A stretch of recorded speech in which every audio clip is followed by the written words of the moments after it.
Hello, welcome to the Fantastic Fiction at KGB reading series. Fantastic Fiction is a monthly speculative fiction reading series held on the third Wednesday of every month, hosted by Ellen Datlow and me, Matthew Kressel. We spotlight well-known and up-and-coming science fiction, fantasy, and horror authors, and admission is always free. We publish a monthly podcast and video so people who can't attend the in-person event can still enjoy the readings. If you'd like to support the series, you can donate at kgbfantasticfiction.org/support. Anyway, on to the show.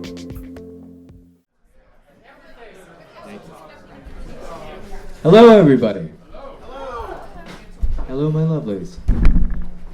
Welcome to the KGB Fantastic Fiction reading series. Sorry, I haven't talked in front of a public audience in a long time.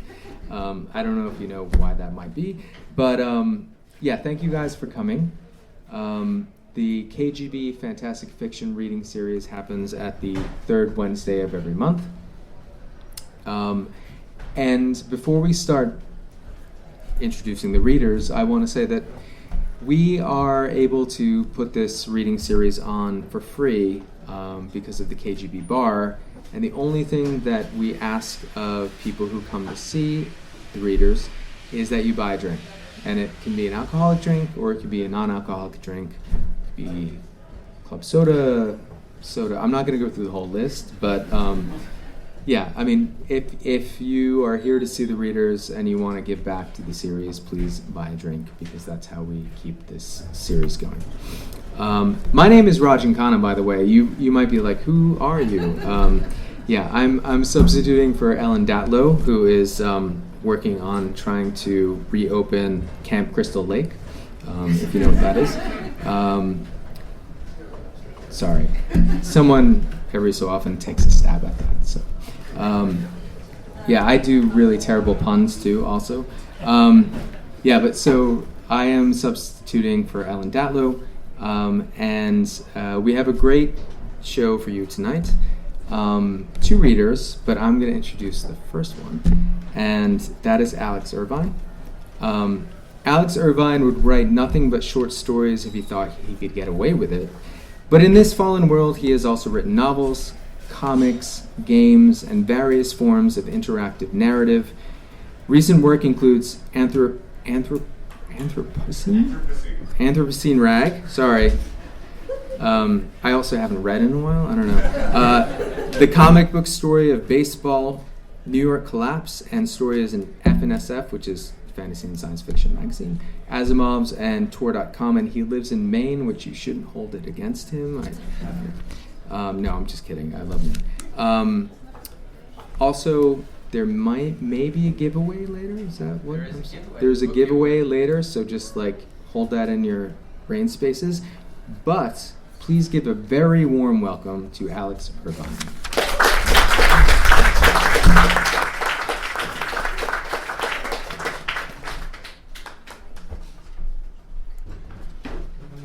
All right. Thanks, Raj, and thanks to everybody who showed up. I have not done a lot of reading in front of people in recent times either, so we'll see if I remember how to do it. This is a brand new story. I like having a new story to reading. I printed it out last night and have been scribbling on it since, and so we'll see how it hangs together. It's called Pledge Day. Never be ashamed of who you are or where you came from, Luke's dad said every so often, and he meant it. But what he really meant was never let anyone talk down about the founder. And never hide the fact that they were one of the founder's earliest verified families. Maybe not the richest, but one of the first to make the choice.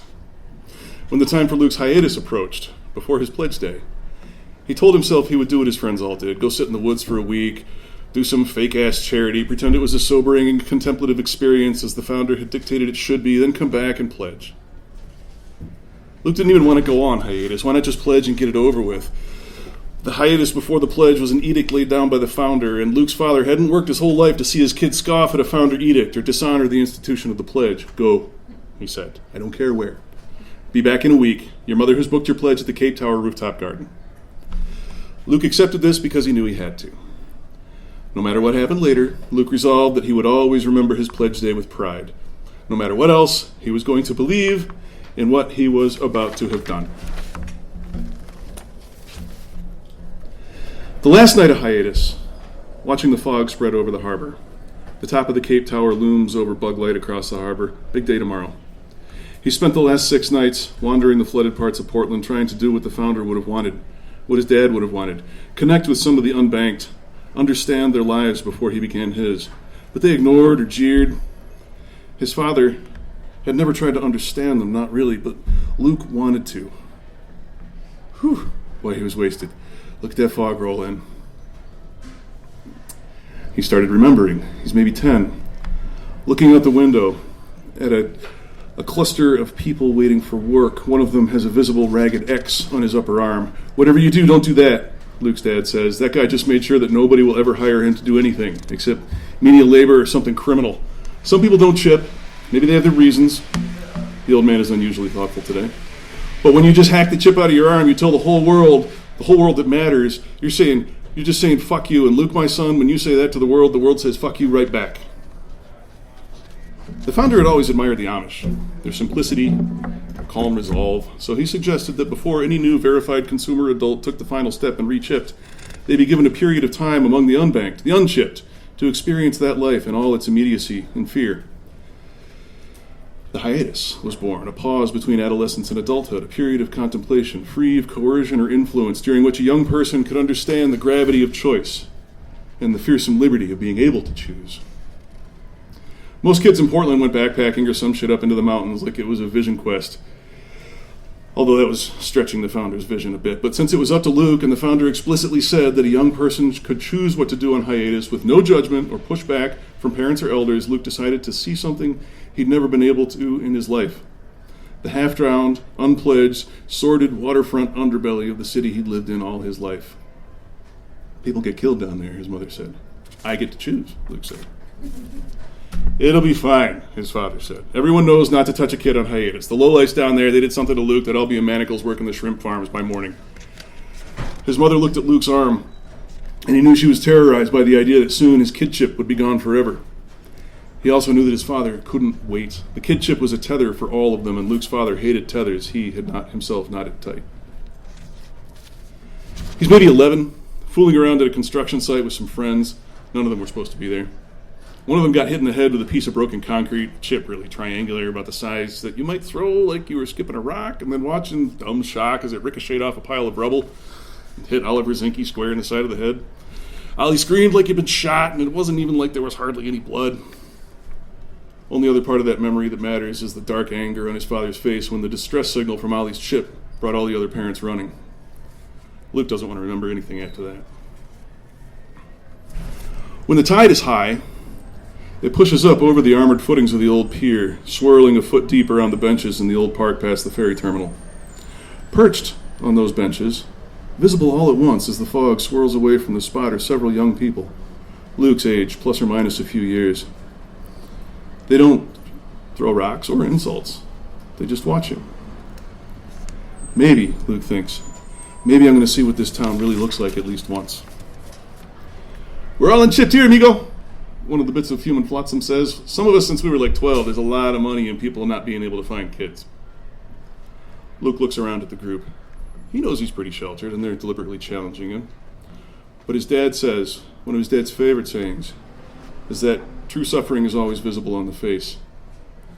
The faces at the edge of the firelight look like they could tell stories that Luke wouldn't want to hear. That's right, rich boy. You're just slumming down here, but for some of us, it's life. He can't tell which one of them spoke. They're moving, and the fog moves with them. I'm not slumming. He fumbles for the word. I'm just trying to figure it all out. Shit, let me know. The girl who spoke that time gets up and sloshes over to the edge of the pier to piss. You're one of the, another kid says, but he doesn't have the right words. Luke knows what he's talking about. Yeah. I'm on my hiatus before I pledge. You get a week, right, to figure all this shit out? That's a third kid. No, this one's an adult. Maybe as old as 30? Weather-beaten, a few gray hairs already showing in his beard. He sticks out a hand. I'm Anjo. I don't know what it is about you founder types, but you sure seem to like this park. Oh, this come down here? Oh, yeah, Anjo says. Confused and scared, pretending they're more confused and scared because when you're rich, all your problems are worse than everybody else's. Am I right? What's your name? Luke tells him. Nobody else would talk to me. Lukey boy. I am at your service, Anjo says. This is a strange time for you. Probably you're trying to figure out a bunch of shit despite the fact that your upbringing has specifically denied you the tools to assess shit and figure it out. Because the capacity for critical thought makes you unfit for a role as a useful cog in the world-spanning machine that's killing us all. He sits on a bench, waves lap just under his dangling feet. So, hit me. What's on your mind? Luke's 9 years old. They're driving past a park. They never walk anywhere if they can help it because the wrong people might interact with them. And it's a damn shame, his dad's saying. But people judge you on that stuff, Luke, and we just can't take the chance. 1 million people are going to starve to death in the next month. 1 million more will die in heat waves. For Christ's sake, the National Guard's shooting people for pirating water in Phoenix. His dad sees Luke watching a group of kids playing soccer in the park. Luke plays soccer, too, in a league on indoor fields under strict supervision by approved coaches who adhere to a specific curriculum of drills and exercises. If his kid chip ever pinged his location from this park, his mother would have a heart attack, and his father would say what he always says, "How can you waste this chance that we've given you?" Look, I could let you play with those kids, his dad said. They're probably nice kids in their way, but there's no forgiveness in this world, Luke, my boy. Those kids have their path, and you have yours. You take a step off it, you could lose everything. Every chance you might have, ruined, gone. Luke doesn't say anything, but he pokes at the little lump in the back of his arm where this kid chip nestles between deltoid and triceps. He wants to play with those kids, but also he wants to be them. He wants to be anything but already decided. Hiatus, Anjo chuckled. Yeah. The programmed descent makes them all feel like they're giving you a choice. I mean, you really think it makes any fucking difference at all which bank brands the little bit of silicon you stick in your arm? You think the universe cares which social harvester you give first crack at your browser history? No, Luke says. I mean, we'll all be dead in 1 million years, and also, fuck you, man. Sanctimony sucks. Anjo laughs. A fog was coming up over the water, creeping into the harbor from the bay, swallowing up the low constellations of lights on the islands. Day 7, huh? Anjo says. Luke nods. So tomorrow you're going to re-chip? Should I say pledge? Yeah. And you didn't decide yet what you're going to do? No. Well then, what's it going to be, Lukey boy? A classic? Chase? HSBC? Credit Agricole? ICB China? Or do you go with Amazon or Apple? Going to peg to fiat or crypto? Stay clear of people who don't want you to pledge. They will attempt to beguile you with pernicious ideas such as independence and uniqueness, individuality, so they characterize themselves. But when you peel away the sweetness of the rhetoric, you are left with one plain truth. They are jealous because they cannot become banked. Because they are not banked, they cannot truly choose. They are not verified consumer adults. Do not be swayed from the path to your pledge. That's pretty good, Luke says. You sound like the counselor at my school. That's because my counselor sounded the same. Anjo clocks Luke's surprise and says, "That's right, I had one too. But I was borderline, you know. I could leverage low expectations and get the fuck out. But you can't get out." I mean, none of us can get out. Not really, Anjo went on, drunk enough to be untroubled by contradiction. We just decide our price. He raised a bottle, and Luke raised the bottle of whatever he had, seeing the patches of whatever Anjo had pasted on the inside of his forearm. Necks clinked. Luke's brain felt funny. "Lukey boy, you can't say no to your demographic destiny any more than I can fly to the fucking moon," Anjo says. He's 17. Luke's father is looking at him with pure, slack-jawed disbelief that is at least 3/4 genuine. A credit union? Seriously? Why are you doing this to me? Riding the tide of his idealism, Luke forges ahead. I mean, wouldn't it be good to keep our influence close to home, like to work with people we know? Maybe have some real influence over what our money's going to do out there. He means in the world, but the vagueness of his experience of the world becomes vagueness of expression when he tries to talk about it. He remembers driving past a park where kids were playing soccer years ago. Maybe they should have a real field? Maybe everyone should have more of what they need, and how's that going to happen if everyone keeps grubbing after the status relationships with trillion-dollar banks? Why can't he just say that? To anyone but his father he could. "We went through all this buy local shit when your grandfather was a baby," his father says. "The founder knew, Luke. He knew that the idea behind a credit union was sound, but in this world, you've got to scale up. You pick the right bank, the sky's the limit. You pick a credit union..." He trails off, like the potential consequences are too flabbergasting, even to enumerate. "I just don't want to see you handicap yourself like that. You got too much potential, Luke. I mean, you don't have to go Santander like I did. That was the right choice for me. But you've got all those years of my work to give you a leg up. You can shoot higher." "I know, Pop," Luke says. "I appreciate it." That's just what you do when you have kids, his dad says. 3 days, Luke thinks, then I go on my hiatus. He's heard from older friends that the hiatus is either terrifying or liberating or clarifying or confusing. All Luke wants from it is a week to think about something without his dad bulldozing his way into Luke's thoughts. How come you won't say his name? Anjo asks. Who, the founder? Luke shrugs. We just don't. Jackson Chopra, Anjo says. Luke feels uncomfortable. Yeah, Anjo goes on. Just a guy with a big idea he got people to believe. There's more to it than that, though, as Luke has been told his whole life. The founder transformed the relationship between verified consumer adults, a status he defined, and whose universal implementation he oversaw, and their banks. Everyone understood that now, or at least everyone Luke had ever known. He was from one of the old families who followed the founder, bought in early as the chip tech matured. They were now the elders, keepers of the founder's legacy, since he had left no children of his own, although in a way everyone who pledged was the child of the founder's mind and vision. Everyone did it now, even those who had never heard of the founder and wouldn't care if they had. His great accomplishment had changed the everyday lives of billions through one simple act, the pledge. One person, one bank, forever and ever. Luke's grandparents had been BNP on one side and Deutsche Bank on the other. Luke's father exercised a tiny degree of rebellion, of which he was still proud when he chose Santander, but that put him in several of the same social circles where Luke's mother also moved, having also rebelled in a socially condoned sort of way. One thing had led to another, which had led to Luke. Now, he had a decision to make. Family said Santander, BNP, or Deutsche Bank. Farther back in his father's family, many of the men had chosen Bank of America. On his mother's side, there was a strain of Mitsubishi Financial. None of them had ever chosen a bank with less than $1 trillion in holdings. By the time he explains all this to Anjo has a knife out and is pretending to cut his own throat. Then he bursts out into hysterical stoned laughter that seems swallowed by the fog, but then comes echoing back from another direction. Fucking Jackson Chopra was just a banker who wanted to lock in access to generational wealth, you fucking dumbass. He chunks the knife into the bench near Luke's leg. Take that, so you can kill yourself the next time you have the impulse to tell that story, okay? The pledge ceremony is less than an hour away. Luke is trying, like hell, to keep himself on an even keel, but his dad keeps looming over everything. Like now he's coming back as if he wants to rehash the credit union thing, which Luke only said to fuck with him in the first place because everything was already fucking with Luke, and if he didn't give some of it back, he was going to lose his mind. You want to rebel? His dad asks, rhetorically. Knock yourself out. Get a hologram tattoo, gene splice yourself some gills, whatever. Pierce your fucking brainstem if you want, I don't care. His father, sweating, casting nervous glances around at the assembled witnesses to his only son's singular rite of passage into verified consumer adulthood. This is already hard enough on your mother. She's popping Xanax like Skittles over there because she can't take the idea that she might not know where you are at some given moment coming up real soon. You want to add to that by fucking everything up for me? Why is this about you, Dad?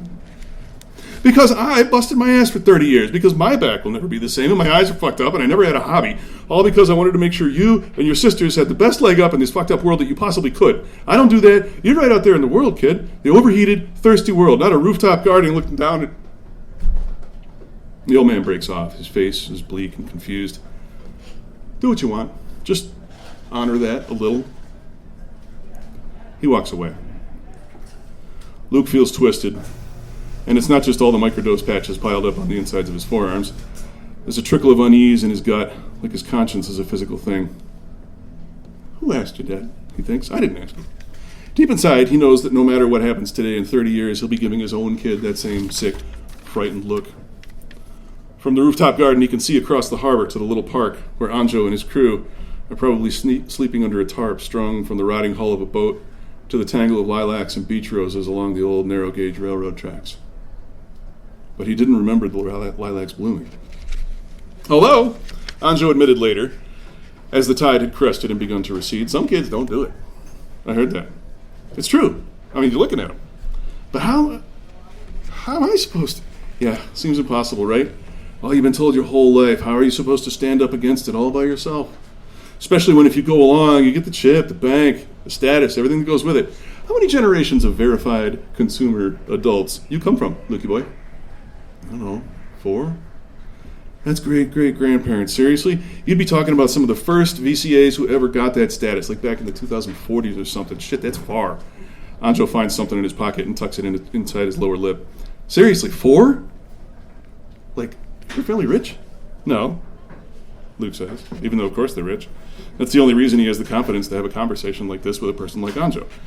He wears his status like a sorcerer's aura that attracts things like bank recruiters and resentment from the non-VCA population, and he knows it. Mostly he ignores it. Once in a while it comes in handy. And then there are the times, like right now, when everything is laid bare and Luke wishes he had been born at another time, another place, with different decisions to make. I gotta go, man. Day 7. Pledge day. I know you think you do. What, should I stay here, stand around a barrel fire, thumb my nose at all the other assholes who have a job and a place to sleep? I mean, no. You got it figured out. Go on, Lukey. Your daddy's waiting for you to do the right thing. Luke walks to the other end of the park. Anjo's gang watches him go. None of them mentions Anjo's knife stowed in Luke's back pocket. Luke feels like he's getting away with something. His hiatus sojourn to the flooded land of the forgotten ends with a relic to be venerated when he looks back on this time later in his life. Cape Tower, 40 stories tall, looks down on Portland across the harbor and the older neighborhoods surrounding it, Willard Beach, Ferry Village, Nightville. 100 years ago, these were fishermen's neighborhoods, rough around the edges. What was the world like then, Luke wonders, before all this? But his train of thought is redirected as the celebrant steps up to the dais. He's a Chase, but also an old friend of Luke's mom's. Beyond him, the sky is a perfect empty blue. "This is a big day, huh?" he says, professionally jovial. "Man, oh man, it sure is. Every kid has to decide on Pledge Day. We tell them about it for years. They watch other people do it. They're bombarded with the images of it and the idea that everything in their life depends on what they do at this moment. And you know what? They're right." Luke can feel his father's gaze boring into the back of his head. "But you know what else? Everything in your life depends on what you do at every other given moment, too." Hear that, Dad? Luke thinks. The point is that every choice matters, and Pledge Day is both about itself and about the larger point that as a verified consumer adult, each of us has to understand the value of choice. "Is that like a thing?" Luke asks, pointing at the X-shaped scar on Anjo's left arm.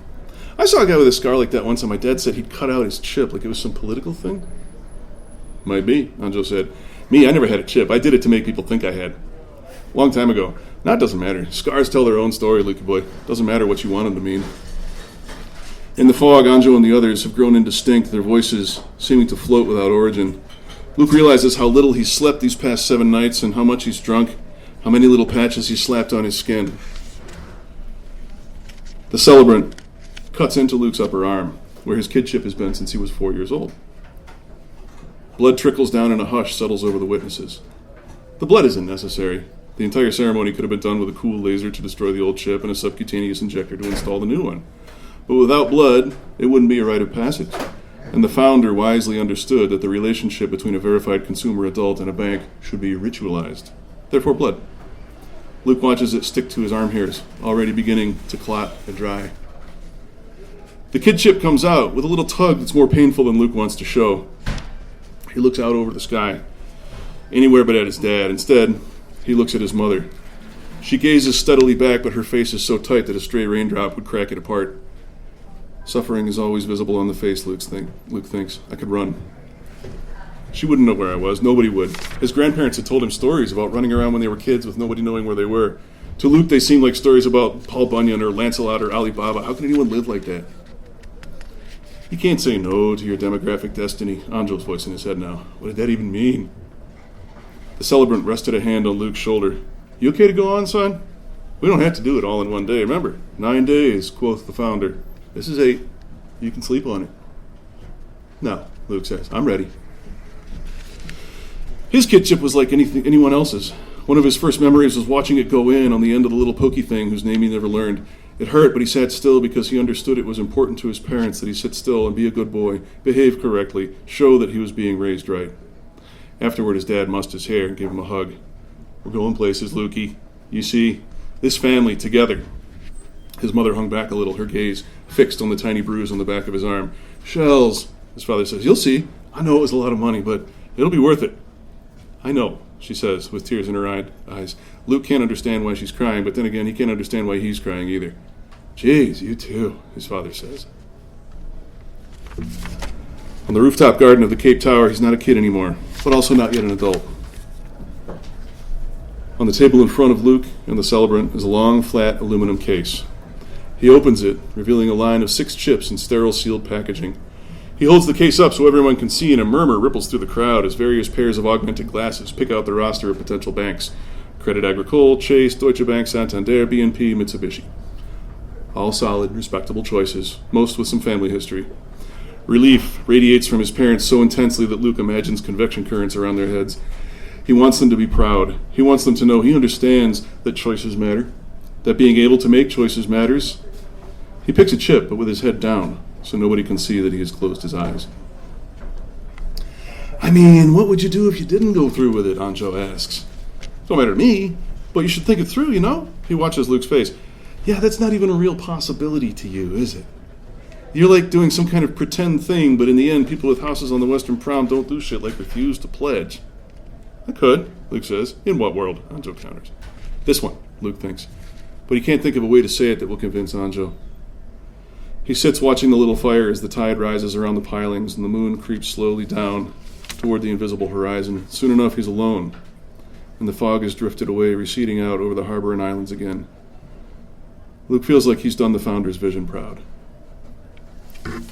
The celebrant presses the injector to the skin on the back of Luke's tricep. It makes a sharp snap as it fires the chip into one of the deep subdermal layers of Luke's skin. And with that snap comes a collective sigh from the audience, like they've all been holding their breath for minutes, hours, days. And only now that Luke is pledged can they all begin to breathe again. He can hear all the voices in his head at once. It won't make any difference. Can't fight democratic destiny. The world says, fuck you right back. Some bad decisions stay with you. Everyone is clapping. The celebrant looks at Luke, pride shining in his eyes. The same pride shines from his father's eyes and his mother's. Luke looks at his arm. X marks the spot, he thinks. I'm all grown up. He raises Anjo's knife and begins to cut. Thank you.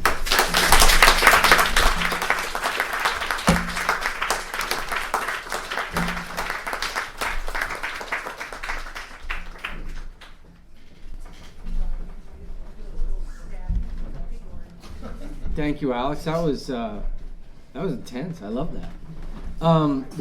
So that's, you don't have a place where it's going to be published yet? I finished it last night. You just finished it last night. Do you have any idea where it might appear? It's not really up to me, I guess. It's not up to you. All right. Fair enough. Keep your eyes out. All right, so we're going to take a little bit of a break, and we'll be back with Grady Hendrix, and we'll also have a book giveaway. So stick around, and again, remember, please buy a drink. So we'll be right back with Grady Hendrix in a couple minutes. Our next reader. First of all, I just want to say thank you for coming out tonight. We always appreciate everyone coming in person. Like my partner in crime, Rajan Khanna, I am also discombobulated tonight. We've been doing it virtually for like 2 years, then we're in person, then we went virtual for a while, now we're back in person. In person fucking rocks, right? I love seeing you all. Thank you for coming. As Rajan said, listen, all we ask is you buy a drink, hard or soft. Please support the bar. Mary's working hard to keep you hydrated. Please tip your bartender. Thank you, Mary. Fantastic Fiction at KGB. By the way, my name is Matthew Kressel. So I normally co-host with Ellen Datlow, but she's on a plane right now to Italy.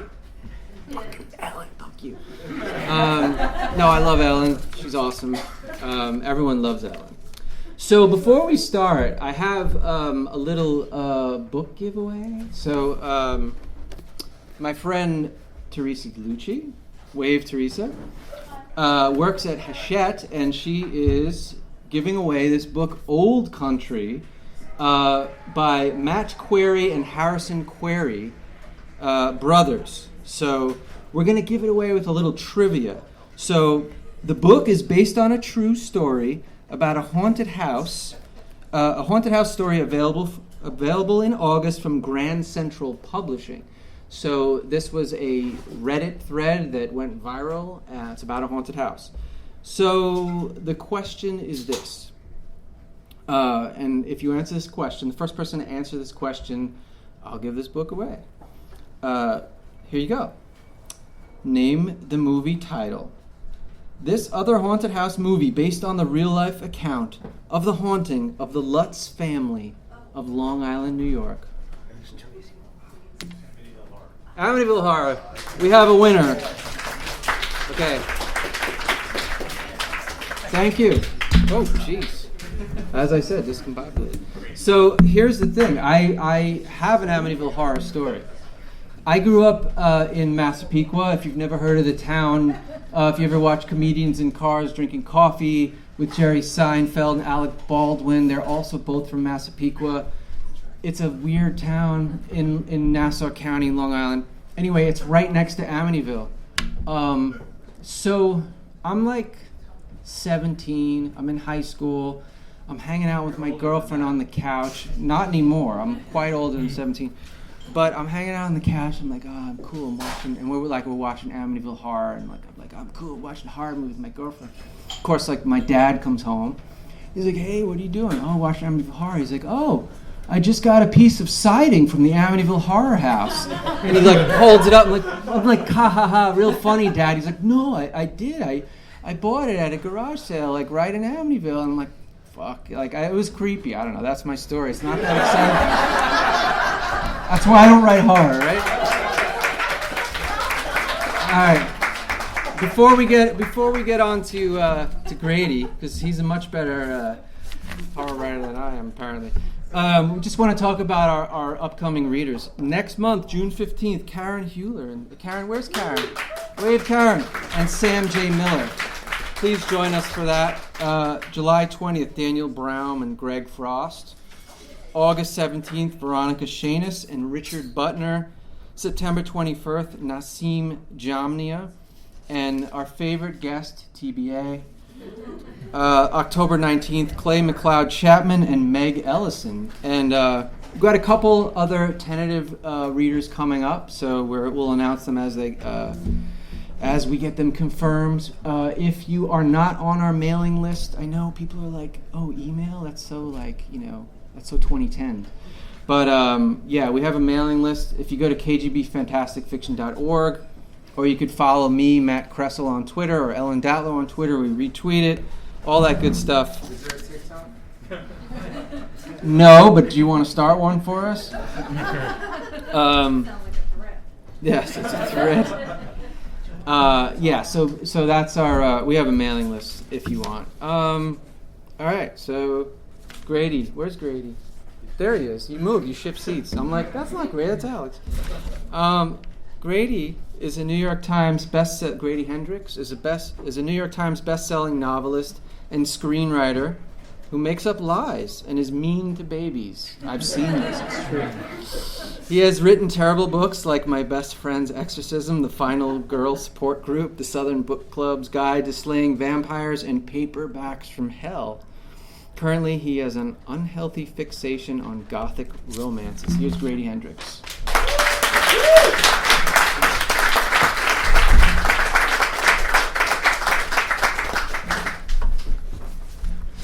All right. Hey, y'all. I don't do short stories very well. They're terrible. You guys are going to discover that right here tonight together. So back in the early 90s, I worked in a bookstore, and it was around the time that Rita Mae Brown, the famous feminist author, began writing mystery novels about her cat, Sneaky Pie Brown, solving mysteries.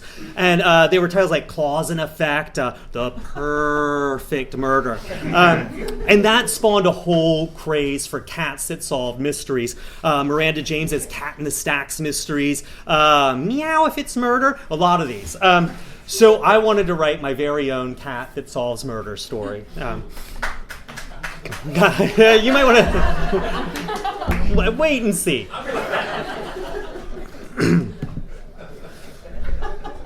My cat loves three things: bananas, it's weird, loves bananas, sitting on plastic grocery bags, and solving homicides. He's one of those hairless Sphinx cats. So instead of fur, he's kind of covered in a waxy film. And when the sun goes down, he sort of oozes up next to me, nuzzling into my nooks and crannies to absorb my body heat.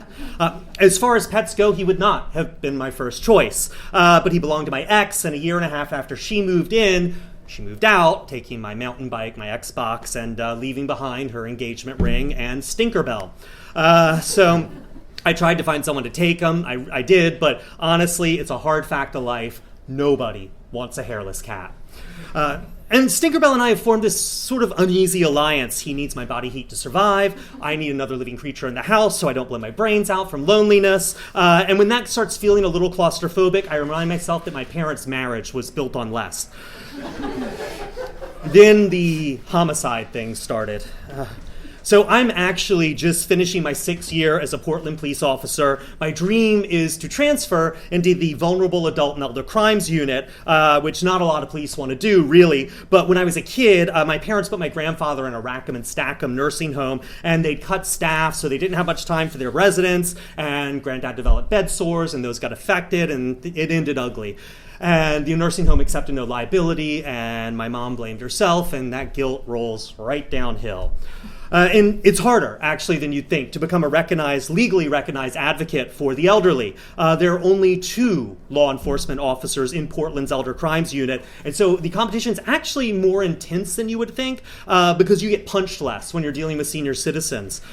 So I signed up to work for behavioral health to polish my resume so I'd have a better chance when one of those slots came open, and I spent a lot of time on bike patrol, helping runaways out of crisis, or standing on the other side of locked bathroom doors, convincing unwell people to stop drinking bleach, or explaining to homeless people with shit in their pants that they really needed to get back on their meds. And, everyone is entitled to a bad day. I'm the guy who helps you get through it. Stinkerbell wanted bigger things. Started one night when I was watching a Rams game. Stinkerbell hopped up on my lap looking for body heat, I assume, but he did that cat thing where he keeps getting in your face, and I'm like, come on, man, you're blocking the screen. Douglas, man who shot Jimmy Lee Lucas, his brother Freddie Lucas. What the fuck? What the fuck? Jimmy Lee Lucas shot shooter brother. You arrest. I locked myself in the bathroom. Stinkerbell started sticking his paw underneath the door. Douglas, you know Stinkerbell. We share bed. Stinkerbell, smart cat. Freddie, shooter. You're a cat. You don't speak. You don't solve homicides. Shut the fuck up. Stinkerbell, solve homicide. Give Stinkerbell banana. I pressed my fist against my temples and bit down on a towel to keep from screaming, oh Jesus, what am I supposed to do? Make arrest. Give Stinkerbell banana. Stinkerbell, good cat. I slept in the tub that night. For the next 2 weeks, I pretended Stinkerbell hadn't spoken, and Stinkerbell pretended he was a normal rather than a talking and crime-solving cat. And then I heard that Homicide brought in Freddie Lucas for questioning. And in 15 minutes, he told him everything. He had an argument with his brother. It had gotten out of hand. He didn't mean to pull the trigger. His brother was right. He was wrong. Picard was the best captain of the Enterprise. And that afternoon, I came home from work, and I found Stinkerbell sitting in the recycling in a nest he'd made of plastic shopping bags. We need to talk. Stinkerbell, get banana? They arrested the shooter. Stinkerbell began to purr. Look, I don't know how you did this, but let's just go back to being man and cat, okay? No crime solving, no more. Man, cat. Let's leave it there. Not, Stinkerbell said. Stinkerbell must to solve homicides. Stinkerbell must to get banana. Listen, there were 19 homicides in Portland last year. The police solved all of them without cats. Not. Solve homicide, get banana, must for Stinkerbell. I couldn't control what Stinkerbell did, to be honest. He's a cat. No one can control what cats do.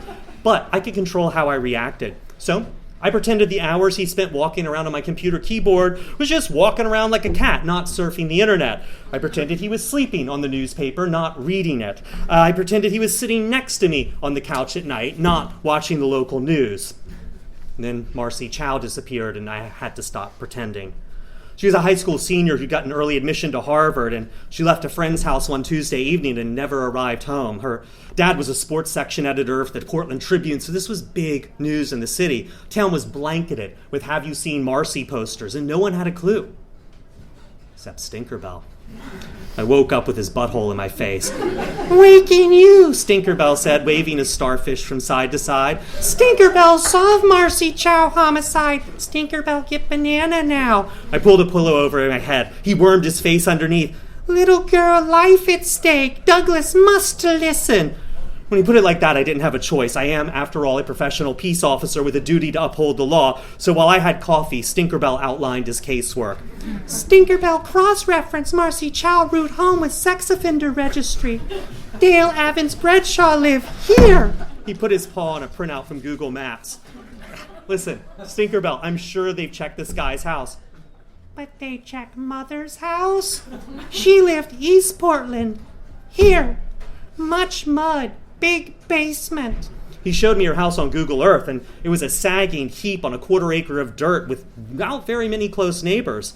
2 weeks earlier, behavioral health had actually been in that neighborhood with a hoarder situation. There had been 42 mummified dogs in one household, so I knew that things could get rough in that part of town. Stinkerbell solve homicide. Get friskies. Have banana.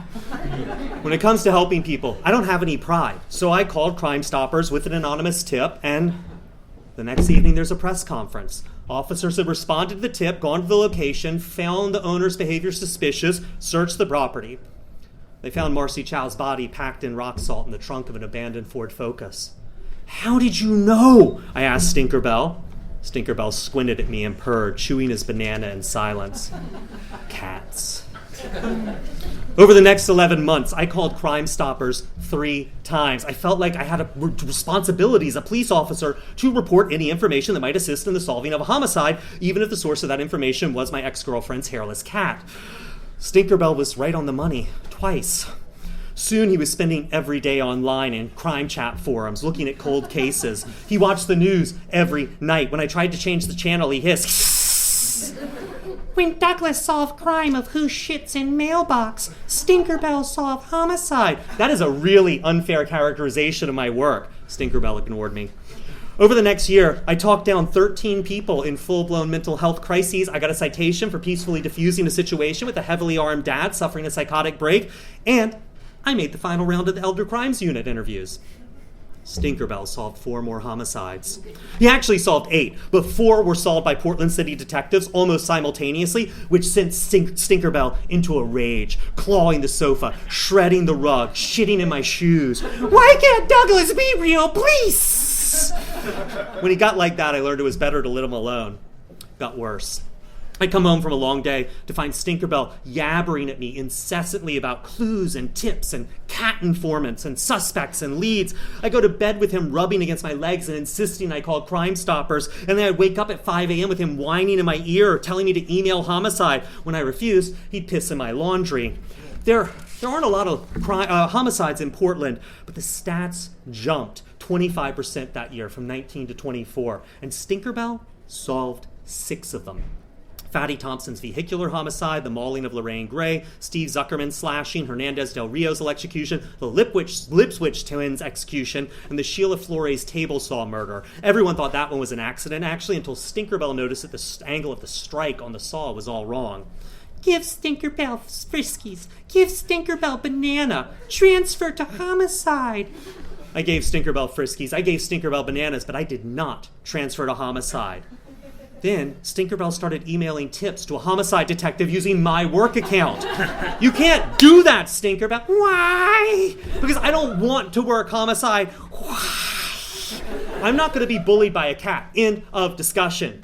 But it's never the end of discussion with a cat. And people at work started to notice.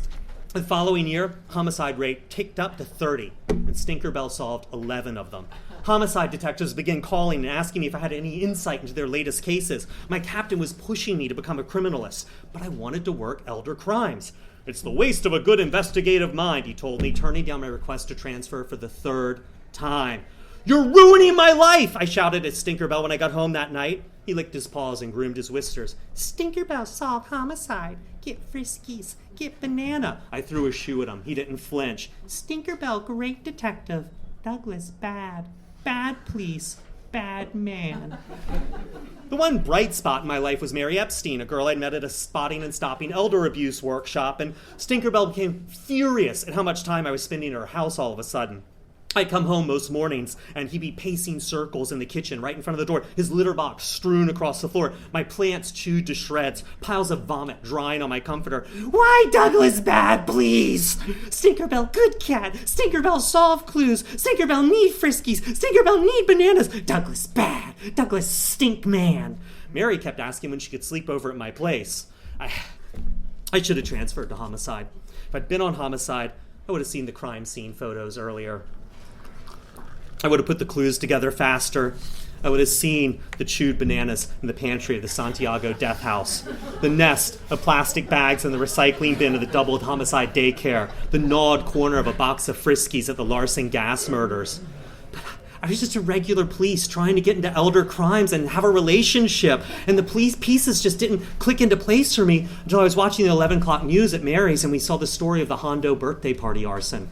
A gruesome scene when officers responded to a neighbor's report of smoke and found Father Ty Hondo tied to his bed, soaked in kerosene and set ablaze.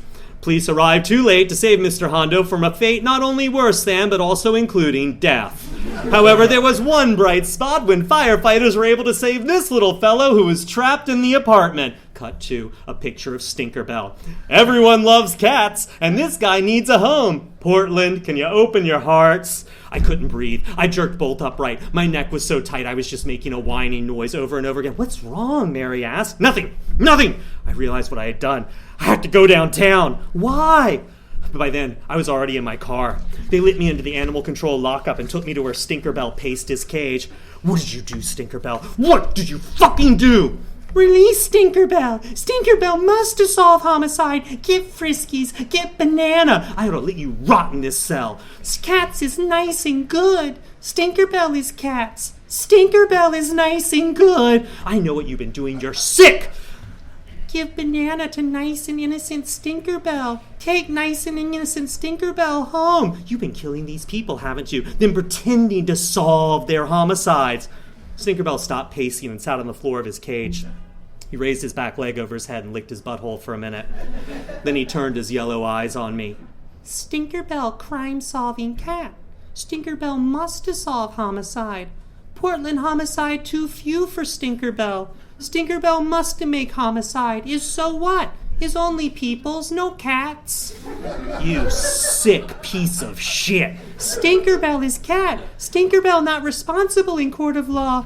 Take Stinkerbell home. Take Stinkerbell home and give good and nice innocent Stinkerbell Banana. You're staying in here. But Douglas, they gassed Stinkerbell. No more Banana. No more Friskies. That's right. How many murders are on your paws? No, on second thought, you know what? Don't even tell me. I couldn't live with myself if I knew the number. I turned to leave, but Stinkerbell wasn't finished with me yet.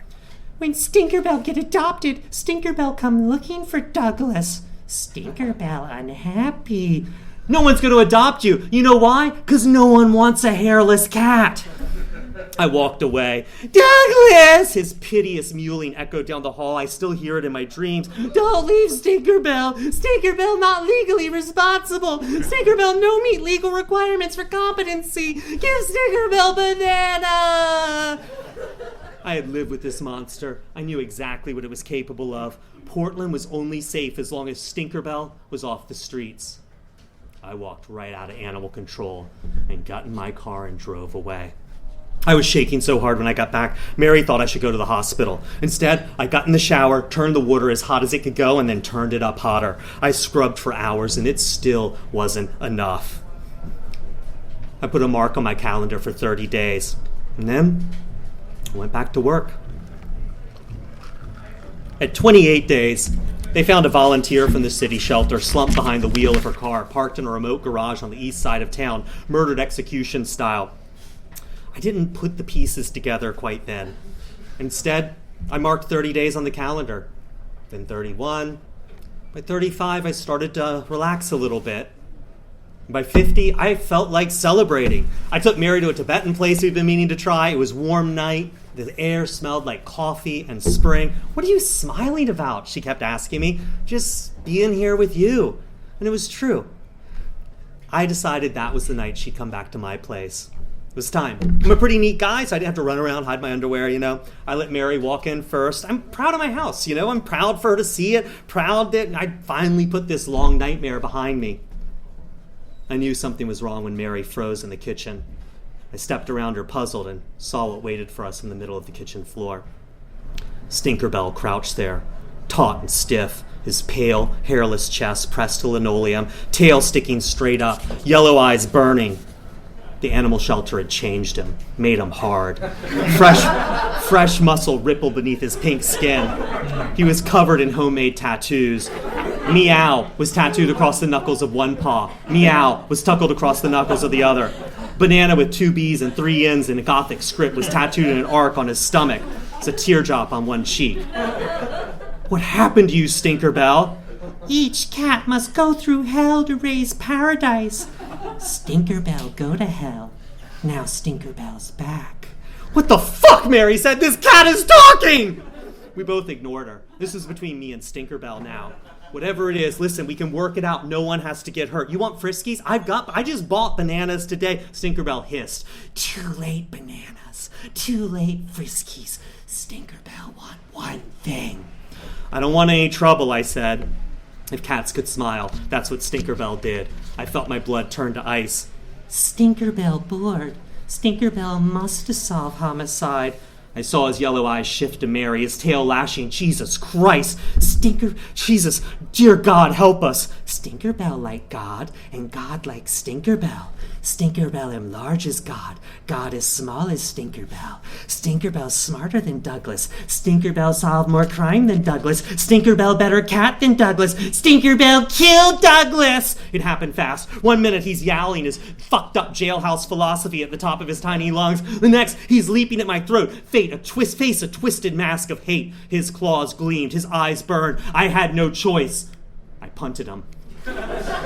Listen, I don't condone violence against animals in any way, but even I could appreciate the perfect arc Stinkerbell made as my foot connected and he flew backwards through the air, tumbling head over tail, flying through the doorway, across the living room, through my open bedroom door, over my bed, and then out the open window, taking the screen with him. I raced to the front window. Of course, Stinkerbell had landed on his feet. Mary stood next to me, and Stinkerbell looked up at us from the middle of the street 3 stories below.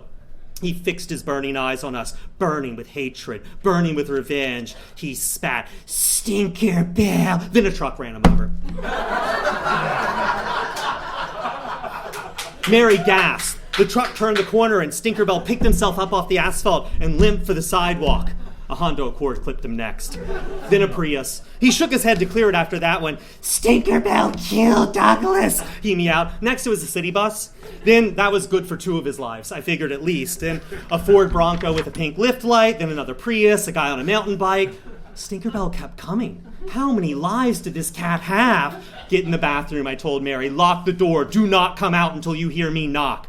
It was going to come down to me and Stinkerbell, the way I always knew it would. Then a street cleaner came around the corner, and that was pretty much it for Stinkerbell. After it passed by, there was nothing but a little greasy, cat-sized smear on the pavement. I stood for a minute, and then I went in the bathroom and wrapped my arms around Mary. "It's over," I said. "It's finally over." "That poor cat! You kicked him out the window! You fucking monster!" She hit me. I tried to explain about Stinkerbell, but she wasn't listening. She left out of my apartment, out of my life, and I was alone again. I work elder crimes these days, and I do good work, and I'm mostly happy. And every now and then I read about these cats who make these incredible journeys, traveling thousands of miles to get back to their owners, and my blood runs cold. I sleep with the lights on those nights. Recently, Mary died in a car accident. I hadn't seen her in like 5 years, but I went to her funeral anyways, and her mom told me her brakes had failed. Her dad said he'd been telling her to get them fixed for months. They both said it was an accident. Afterwards, I walked back to where I parked my car. There was yellow pollen all over the windshield. Yellow, like Stinkerbell's eyes. And through the middle of the pollen was a tiny row of paw prints. I told myself they're raccoon prints, or maybe the hands of a very small, deformed child living in the bushes, but not cat prints. They can't be. It took me a while to get my breathing under control. I told myself it was allergies. That's all it was, just allergies. That's why I had that tightness in my chest. That's why I couldn't breathe. That's why I was sweating. Nights are when it gets worst. That's when things get quiet and all my windows feel too big and my apartment feels too full of places to hide. I lie on my bed at 3 a.m. staring at the ceiling, trying to do the math. The lift had been life number 6. The Prius was number 7. Did the mountain bike count as number 8? No. Had it been lift number 5 live? Second, the Prius is number 6. Mountain bike is 7. Street cleaner is number 8. Number 9. Wait, what about the bus? Where does the bus fit in? Before I know it, the sun's coming up. In the gray, pre-dawn light, my senses twitch at every sound. Some of those sounds, I think I'm imagining them, but I know some of them I'm not. Those early morning hours, they're when I feel like I'm the only man alive in the world. It's when I feel vulnerable and exposed. It's when I feel the loneliest. Thinking of getting a dog. Thank you, guys.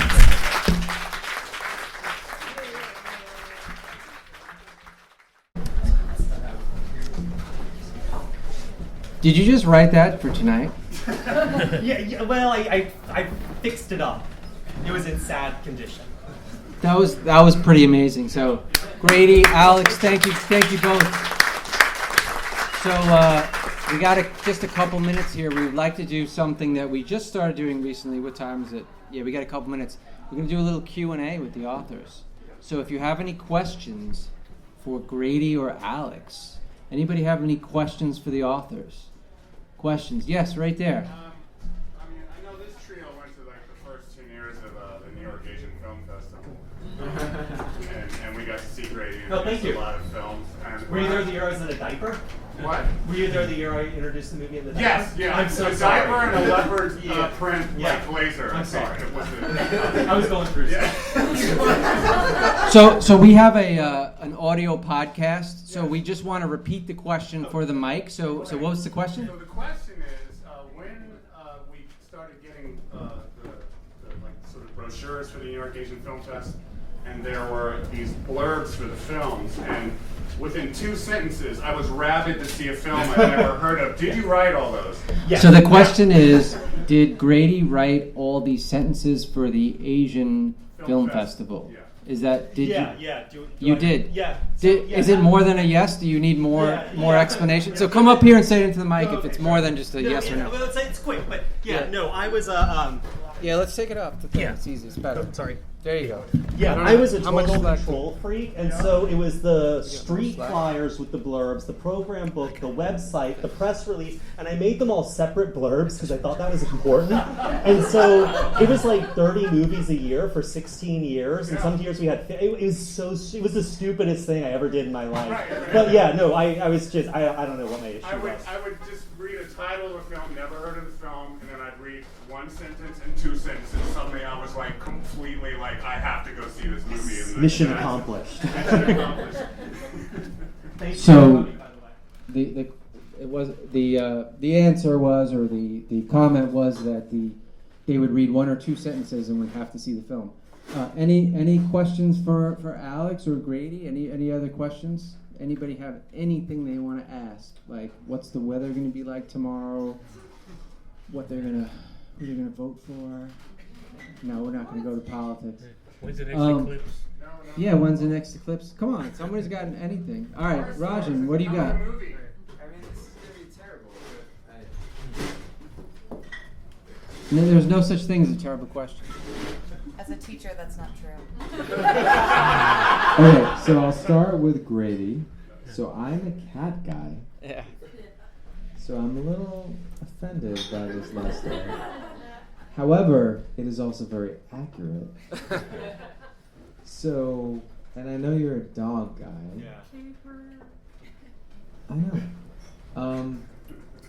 How did you channel this thing? Is I guess what I'm asking first of all. Oh yeah. Okay. So I actually wanted to call this story "Cat Fear" because I really like Cape Fear, but that was too terrible. But I house sat for these people once in upstate who was like they were like doctors who commuted 2.5 hours to the city every day, and they were going on vacation. So I house sat, and they had a 175-pound dog that just could do whatever the fuck it wanted. Like, you know, I weighed like 160, you know, it wanted my breakfast to have my breakfast.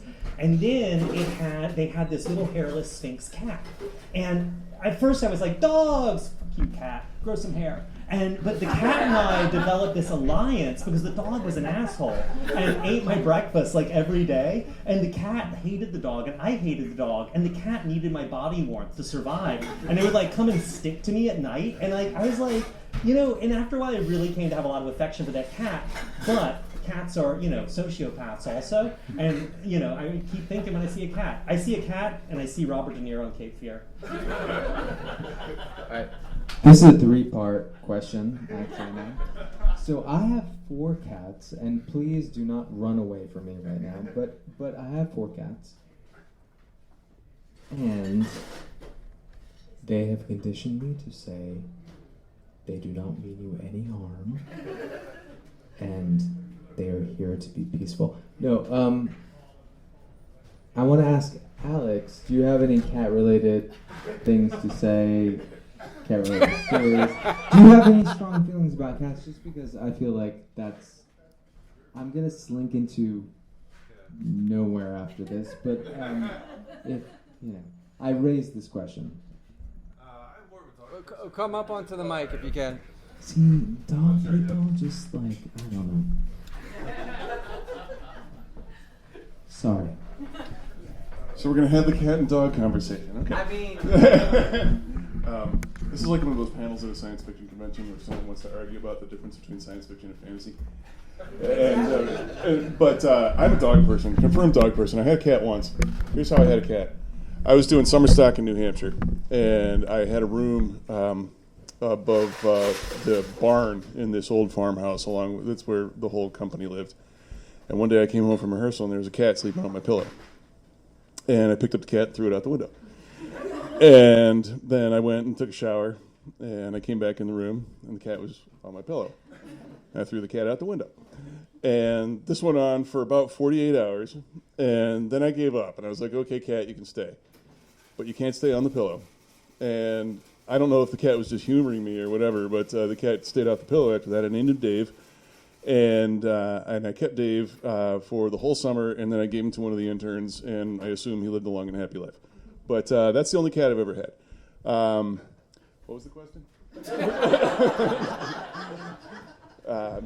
But I currently have 2 dogs, and have always been a dog person, and honestly prefer them to cats. But I don't hold it against people who like cats. and I don't hold it against you. I'm glad. Okay. Any questions from anyone remotely related to writing? Yeah, right there. I always love to ask what the best money you've ever spent as a writer is. What's the best money the readers have ever spent as a writer? Grady, let's go first, and then Alex. I don't know if this is the best, but so it was just, I don't know, I think there are probably a lot of writers here. It's, we all just got our royalty checks, right, either in March or April. And so, you feel a little flush. And I saw that someone was like, in the late 80s, they wrote a children's book called Please Mommy, Don't Make Me Go Back about satanic child abuse at daycare centers, and it's told from the kids' point of view. And it's like, please, Mommy, don't make me go back. They put on hoods and make me marry my little boyfriends, and then they make us have married people time. And it's just great. And like, at one point, the little girl, they're like, she's lying there as if she's dead. What's going on at that daycare center? And it was on sale for like $88. And I was like, oh, that's way too much for this stupid book that's like 14 pages long. It's like, fuck, I just got my royalty check. And I bought it, and I haven't regretted it at all. This explains much. Alex.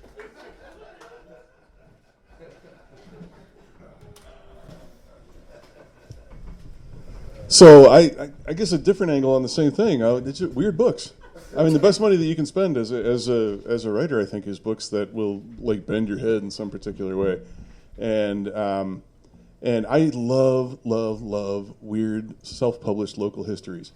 Like every place I go, I always stop at like the Zippy Mart on the side of the road in the middle of nowhere in the woods, and there is always some book about some county history or some locally famous house or some memoir of a fisherman or something like that.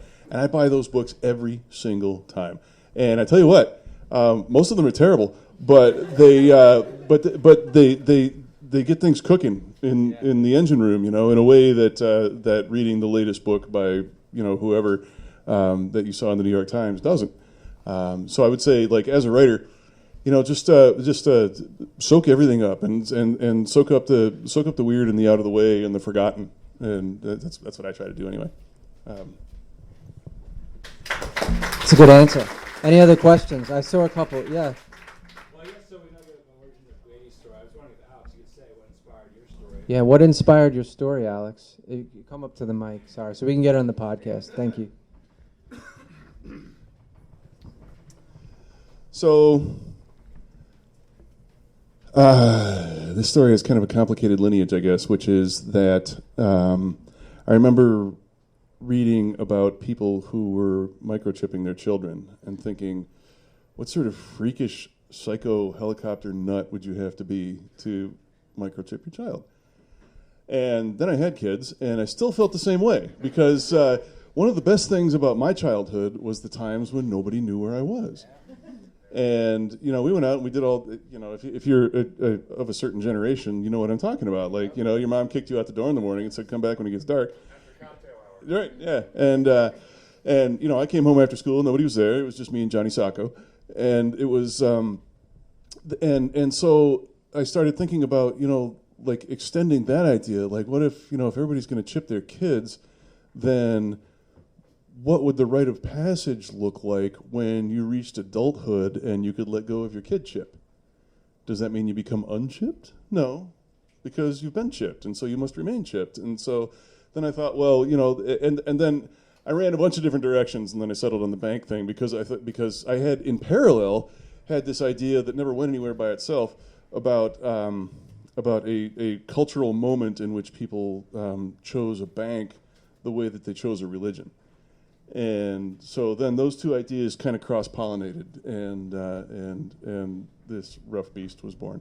So it's a great answer. Let's get one more question, and then we'll wrap it up. Anyone? I saw maybe a question over here.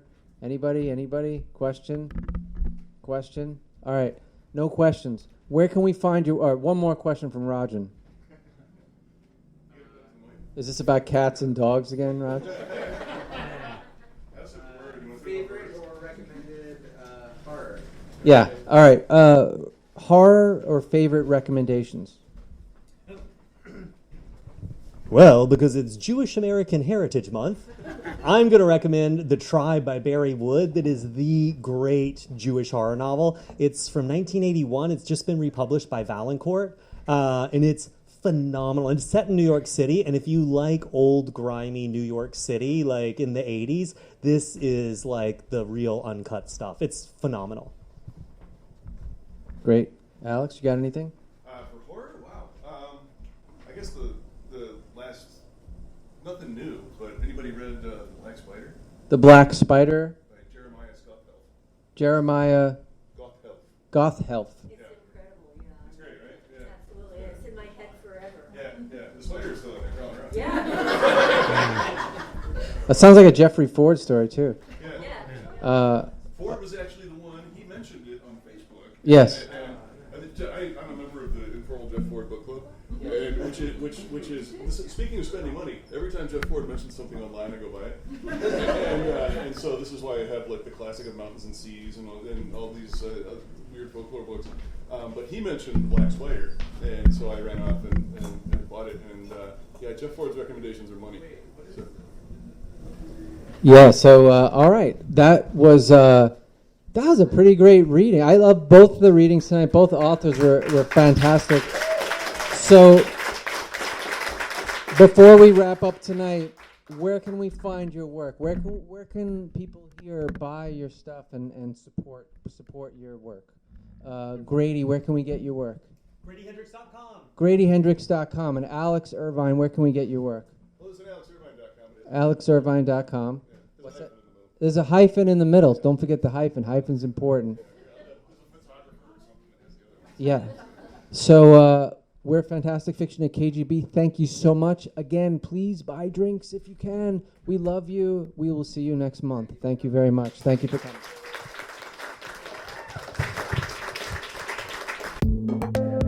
You have been listening to the Fantastic Fiction at KGB reading series. Check out our website at kgbfantasticfiction.org and click on support if you'd like to help keep the series going. Anyway, that's our show. Thanks for listening and see you next month.